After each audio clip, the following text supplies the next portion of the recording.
Howdy and welcome back. I'm Steven and this is FWP Reviews. The day we have all been waiting for has arrived. The Batman has just released in theaters. Today, I'm going to share my spoiler thoughts about this movie with you guys.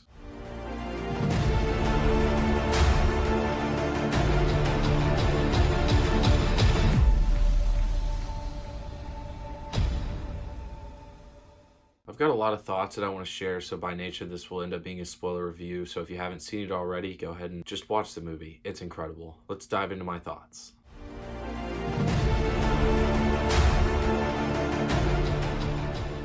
The decision for this movie to start in year 2 of Batman being Batman was an interesting decision that not everybody was completely on board with. It turned out to be an incredible decision by the filmmakers because we already have so much context about the origin of Bruce Wayne because it's been done so many times. So naturally, starting in year 2 really isn't that big of a leap for us, and getting to see some more in-depth moments instead of having to deal with the origin stuff really worked well for this movie. This movie being close to 3 hours long has garnered a lot of attention. This has become more normal for comic book movies. Spider-Man No Way Home was 2 hours and 40 or something. Endgame, of course, was 3. Zack Snyder's Justice League was 4. And Doctor Strange in the Multiverse of Madness is probably expected to be somewhere close to 3. So naturally, not as many people are as apprehensive about it, but some people still were. It turns out 3 hours was a great runtime, and the only time you really feel like it's a 3-hour movie is towards the end and the epilogue-y stuff. Other than that, this movie is just brilliantly paced, and it's so entertaining and riveting from start to finish. One of the most prevalent thoughts in my head since watching this movie is that it fucking rocks. There's no getting around how good this movie is for me. The noir detective type story is just so entertaining, and it works so well for Batman. That's why Batman has become so famous in the comic, because of stories like this, and to finally get to see a fully realized version of this on the big screen is just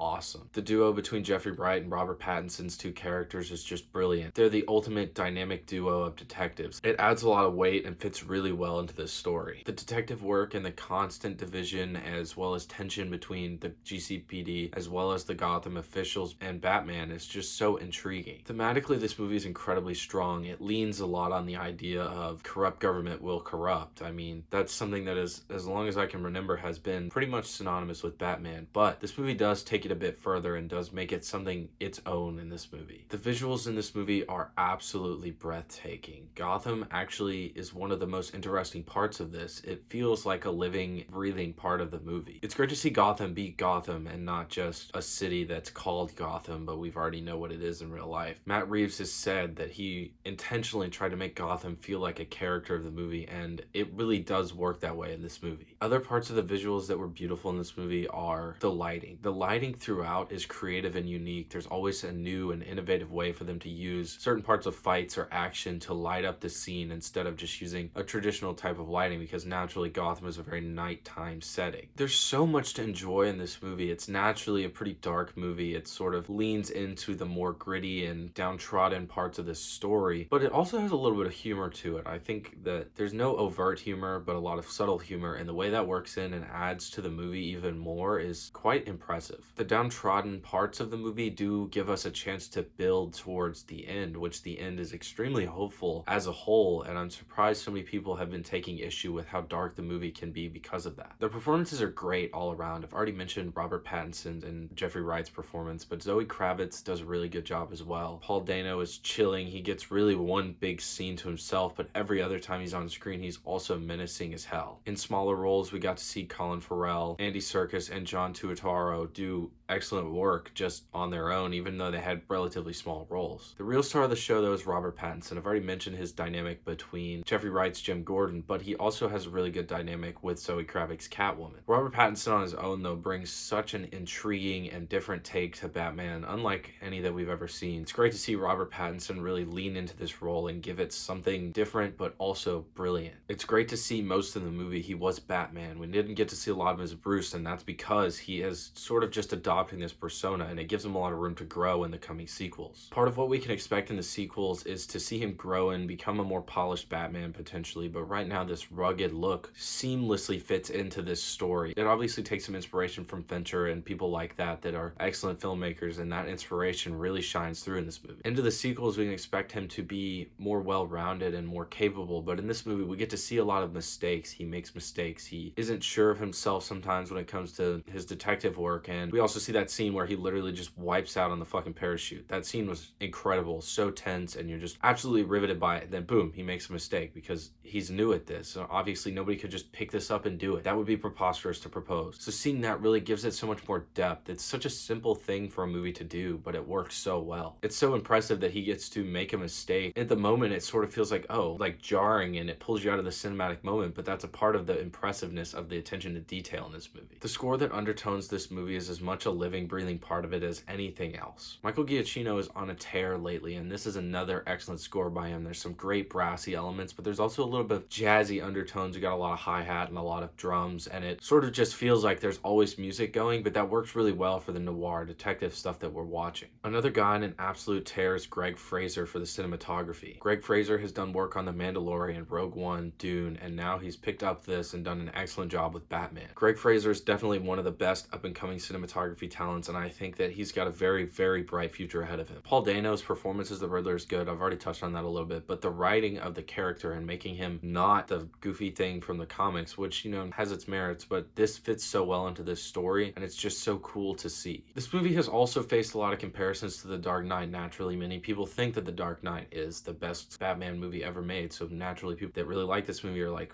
ooh, which one's better? I think that it's unfair to compare them mostly because they're so different, but naturally this world you have to compare them. I can't say for now what I think is better, but it's interesting to see the emerging pattern of people coming out of the woodworks hating Nolan's Dark Knight. This has been a naturally loved movie since its release, so it's interesting to see that so many people on Twitter suddenly hate this movie and think that the Batman is the best thing to ever happen, which I don't disagree that this Batman movie is incredible, but it's interesting to see, and I can't wait to see when Twitter decides that they hate this movie as well. As a whole, my thoughts on this movie are hard to quantify. It's just been such a great experience watching and talking about this movie with people, but putting it into words is hard without just talking about it for hours. I will leave it at this though, a simple statement to sort of summarize my feelings. This movie has filled me with such gut-wrenching adrenaline and enjoyment, and it's unlike many movies that I have seen in recent history or possibly ever, just in terms of sheer adrenaline and fun.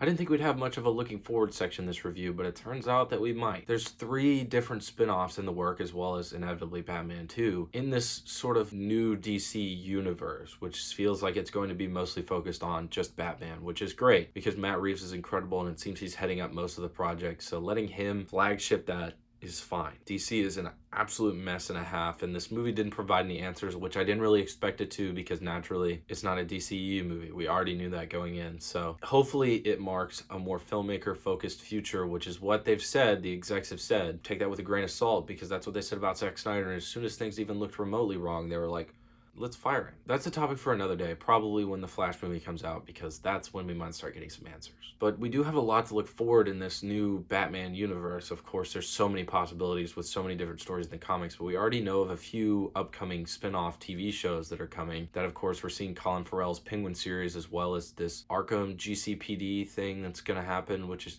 both sound extremely interesting. Of course, there's another spin-off in the works, so there's just a lot to look forward in this universe, and it makes me really excited about the future of DC, at least this part of it. With that though, let's wrap this video up. The Batman has finally arrived, and it riveted me to the core of my essence in a way a movie hasn't done in a very long time. In the years to come, I'm sure this movie will come up endlessly and I will talk about it a lot, so right now it's useless for me to just spout as much as I can. I wanted my simple thoughts to come now because I know there's going to be years of enjoyment, analysis, and future installments in this universe, so maybe this will become one of those feats of filmmaking, this small little Batman part of the DC universe that will go down in history. If this is a mark of the quality and if it gets any better, I'm sure it will. Until next time though, follow my Instagram at FWPReviews100 for daily written reviews about the newest movies. With that, this is FWP Reviews signing off. Thank you guys so much for watching, and I'll catch you on the next one.